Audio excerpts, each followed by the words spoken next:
We all know Steve Harvey. He's the undisputed king of comedy, the master of ceremonies, and a man rarely at a loss for words. His career is built on quick wit and sharp reactions. But imagine a scenario where this powerful, confident man is presented with knowledge so profound, so undeniable, that he is left genuinely speechless. That scenario happened when he was confronted with the scientific accuracy contained within the Quran, a text compiled over 14 centuries ago. This video isn't just about Steve Harvey's reaction. It is using his platform to validate the sheer impossibility of this book being the work of a 7th century man. We will dive into 4 specific scientific facts from the Quran that modern science confirmed only decades or even years ago. Let's start with one of the most clinically accurate descriptions of human development. In the 7th century, the dominant understanding was simple. A baby grew from a mixture of male and female fluids.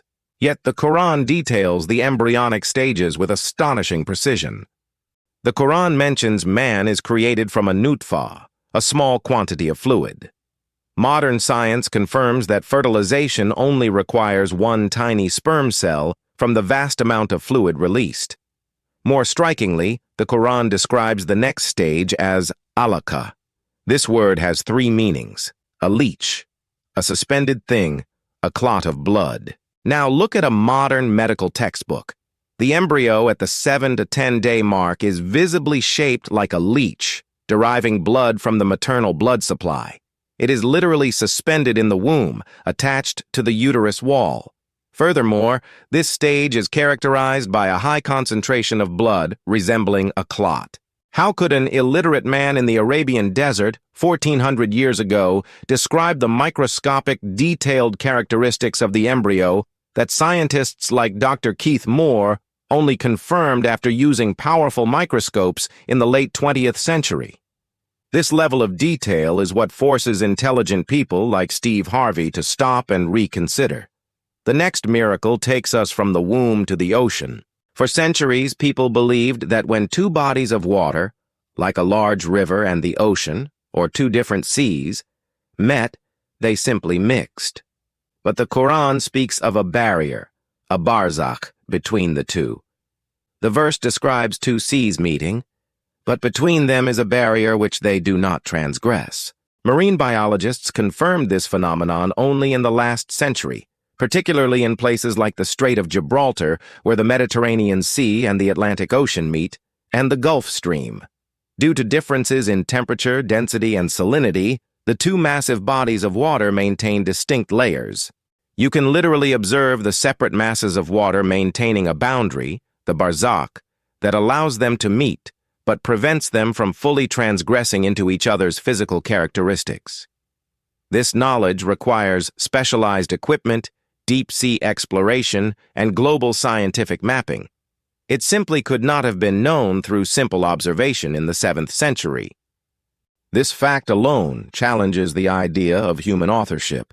Staying with the ocean, the Quran describes the darkness of the deep sea. The verse mentions darkness in a vast, deep ocean covered by waves, above which are other waves, above which are clouds, darkness upon darkness. Until the advent of submarines and modern oceanography, no human could dive more than 30 meters without gear. Scientists discovered that sunlight penetrates only up to 200 meters. Below 1,000 meters, there is absolute pitch-black darkness. Furthermore, they confirmed the existence of internal waves and subsurface waves of varying density that pile darkness upon darkness. This is the second layer of waves the Quran mentioned, waves hidden from the surface. The layers of darkness, the deep ocean, the 2 layers of waves, this specific, accurate description of the ocean's abyssal zone is undeniable evidence of non-human knowledge. This is a level of geographical and physical detail that is impossible for a person living on land, in a desert, to know without divine assistance. The final miracle is perhaps the most famous and relates to the very fabric of the cosmos. In the 1920s, astronomer Edwin Hubble provided groundbreaking evidence that the universe is not static, but is expanding. This led to the acceptance of the Big Bang theory. Yet 400 years ago, the Quran mentioned that God has built heaven with might, and verily, we are indeed expanding it. The word used for expanding translates directly to increasing in width and breadth. The revelation came out 1,300 years before Hubble's telescope confirmed the cosmic expansion. The correlation is not abstract, it is a direct statement of cosmological reality. At a time when the world believed the earth was flat or the stars were fixed in a crystal sphere, the Quran was declaring the dynamic, expanding nature of the universe.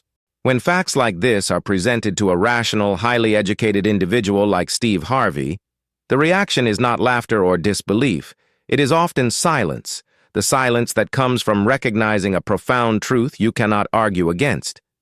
These four facts, the leech-like embryo, the unmixing sea barrier, the darkness of the deep ocean, and the expanding universe, all point to the same impossible conclusion. This book contains knowledge that was scientifically unavailable at the time of its compilation. Steve Harvey's reaction, whether it was shock or quiet introspection, serves as a mirror for us. The message is simple. If the scientific facts contained in this ancient text are being confirmed by billion-dollar research projects today, then perhaps the spiritual, ethical, and disciplinary guidance it provides is just as accurate and reliable. The blueprint for life is real. You simply need the courage to follow it.